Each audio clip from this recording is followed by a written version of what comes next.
Hi friends, welcome back to our channel cook like Saraswati. ఇవాళ మన recipe వచ్చేసి బ్యాచిలర్స్కి ఈజీగా ఫాస్ట్గా తయారయ్యే టమాటో కర్రీ. ముందుగా కడాయి పెట్టి హీట్ అయ్యాక 3 స్పూన్ల ఆయిల్ వేయాలి.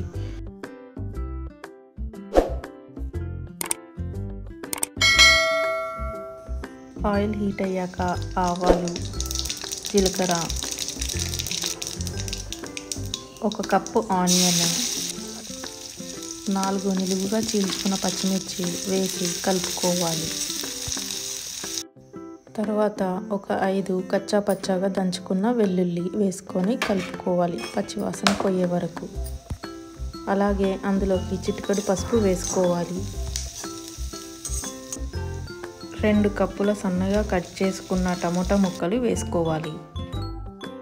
ఇక్కడ హైబ్రిడ్ టమోటాల కన్నా లోకల్ టమాటాలతో కర్రీ చేస్తే రుచిగా బాగుంటుంది మరియు గ్రేవీ కూడా ఎక్కువ వస్తుంది. ఇప్పుడు రుచికి సరిపడా సాల్ట్ వేసుకొని కలుపుకోవాలి. స్టార్టింగ్లో టమోటాలతో పాటు శనగపప్పు కూడా యాడ్ చేసుకోవచ్చు. ఈ కర్రీ టైం లేనప్పుడు లంచ్ బాక్స్కి ఈజీగా చేయొచ్చు.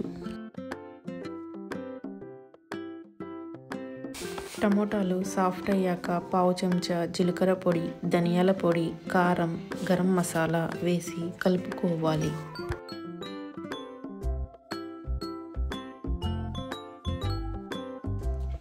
ఇప్పుడు వాటర్ వేసి మసాలాలన్నీ కర్రీకి పట్టే వరకు ఉడకనివ్వాలి.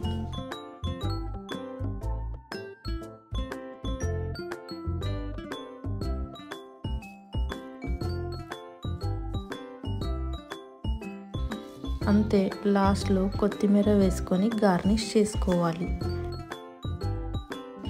ఎంతో ఈజీగా, సులువుగా రుచికరమైన టమాటో కర్రీ రెడీ. ఈ కర్రీ అన్నంకే కాక చపాతీకి కూడా బాగుంటుంది. ఈ రెసిపీని మీరు ట్రై చేసి కమెంట్ రూపంలో చెప్పండి. ఈ రెసిపీ కనుక నచ్చినట్టయితే లైక్ చేసి సపోర్ట్ చేయండి. ఇంకో కొత్త రెసిపీస్తో మీ ముందుకి వస్తాం. Until then, by.